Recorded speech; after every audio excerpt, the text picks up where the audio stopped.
کے جھنڈے لگے ہوئے ہیں، نبی کا صدقہ،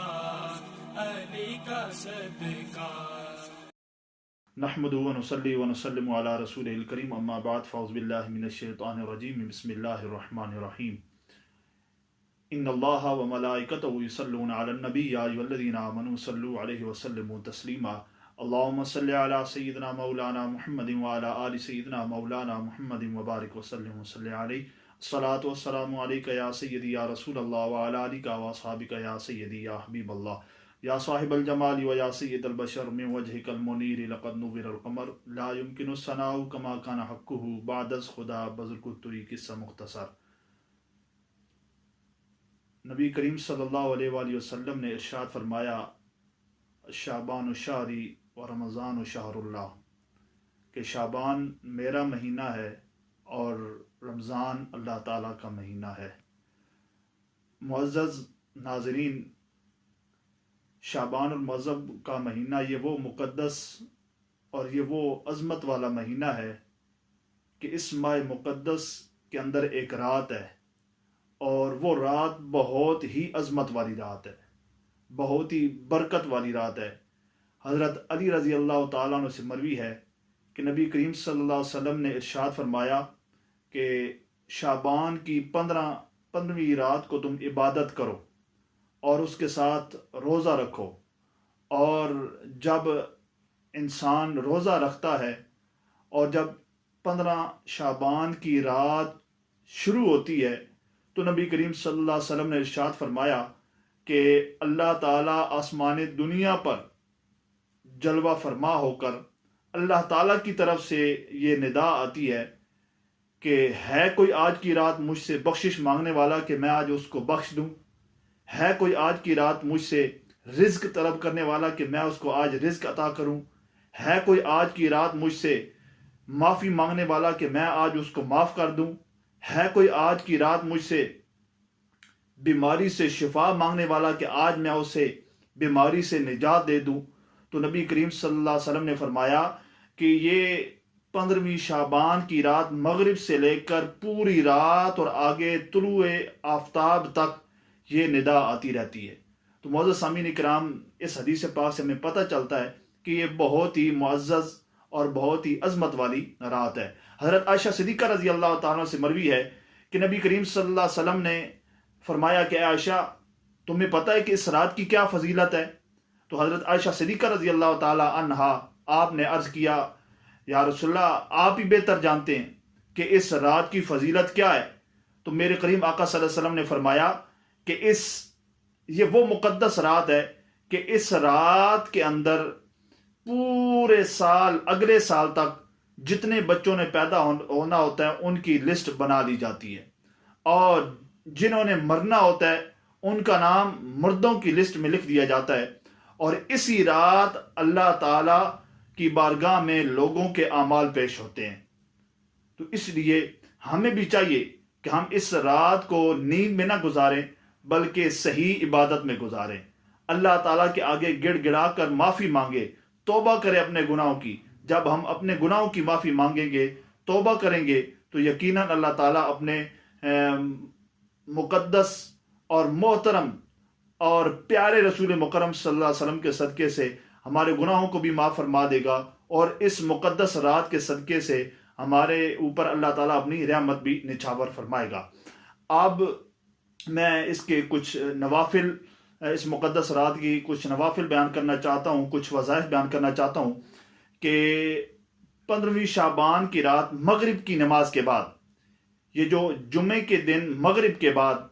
2 نفل برائے حصول شفا پڑھے، اور اس نیت سے پڑھیں کہ مولا،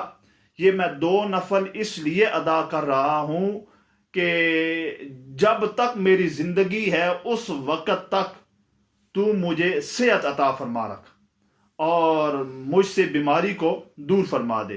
اور پھر اس کے بعد 2 نفل اور ادا کرے، وہ حصول رزق کے لیے جو سے وہ ادا کرے، اور اس کے بعد دعا مانگے، مولا میں نے یہ جو 2 نفل حصول رزق کے لیے پڑھے ہیں اس کو اپنی بارگاہ میں قبول فرما اور ان 2 نفلوں کے صدقے سے مولا مرتے دم تک میرے گھر کے اندر، میرے مال کے اندر، میری روزی کے اندر، رزق کے اندر اللہ تعالیٰ برکت ڈال دے۔ تو اللہ تعالیٰ اس مقدس رات کے صدقے سے، ان 2 نفلوں کے صدقے سے جو ہے وہ بندے کی رزق میں برکت ڈال دے گا انشاءاللہ۔ اور 2 نفل وہ اور پڑھے، اور وہ پڑھے توبہ پر قائم رہنے کے لیے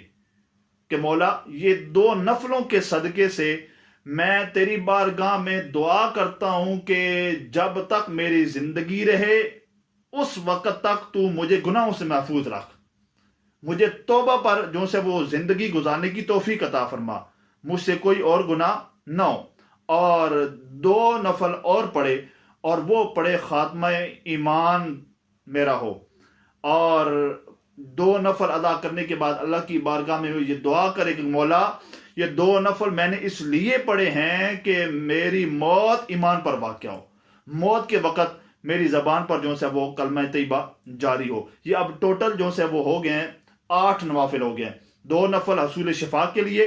2 نفل حصول رزق کے لیے، 2 نفل جو سے وہ توبہ پر قائم رہنے کے لیے، اور 2 نفل جو سے وہ پڑھے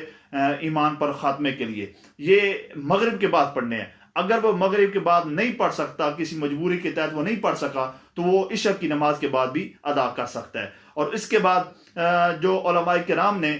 بزرگان دین سے جو ثابت ہے وظائف اس رات کے اندر، وہ کہتے ہیں کہ اس رات کے اندر کثرت کے ساتھ قرآن پاک کی تلاوت کی جائے، اور خصوصاً سورہ یاسین شریف کی 3 مرتبہ تلاوت کی جائے۔ اور اس کے بعد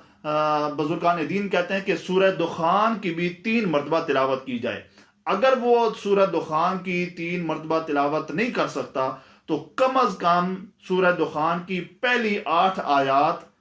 کو 30 مرتبہ پڑھے، پہلی 8 آیات کو 30 مرتبہ پڑھے، اور پھر اس کے بعد کم از کم 100 مرتبہ دعائے حضرت یونس علیہ السلام، جس سے ہم آیت کریمہ کہتے ہیں، لا الہ الا انت سبحانک انی کنت من الظالمین، یہ پڑھے۔ اور پھر اس کے بعد جو ہے وہ کم از کم اس رات کے اندر، مقدس رات کے اندر 100 مرتبہ یعنی 1 تسبیح استغفار شریف کی پڑھے، اور 1 تسبیح جو ہے وہ درود پاک کی پڑھے۔ یہ میں کم از کم بتا رہا ہوں، جو زیادہ پڑھنا چاہتا ہے وہ بے شک زیادہ پڑھے۔ اور پھر اس کے بعد جو ہے وہ صلاۃ تسبیح کا بھی انتظام کیا جائے، اور یہ اس کا بہت زیادہ ثواب ہے۔ اور اس کے بعد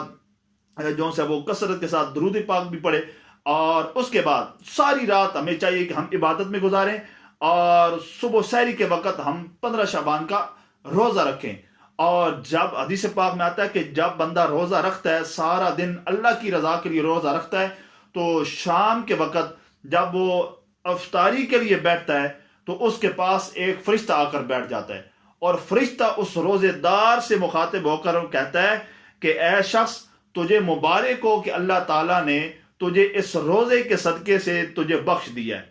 تیری بخشش فرما دی ہے۔ تو معزز حاضرین ناظرین، تو اس سے پتہ چلتا ہے کہ 15 شعبان کا روزہ یہ بہت ہی مقدس اور بہت ہی عظمت والا ہے۔ تو ہمیں چاہیے کہ ہم جتنے بھی میں نے یہ آپ کے سامنے عرض کیے ہیں نوافل وغیرہ اور جتنے بھی وظائف وغیرہ، تو آپ تمام سے گزارش ہے کہ آپ تمام احباب ان کو ضرور پڑھیے، اور پھر اس کے بعد 15 شعبان کا روزہ بھی رکھیے، تاکہ اللہ تعالی ہمیں اس مقدس رات کی صحیح صحیح برکتیں عطا فرمائے۔ وآخر دعوایا ان الحمدللہ رب العالمین۔ کے جھنڈے لگے ہوئے ہیں، نبی کا صدقہ، علی کا صدقہ۔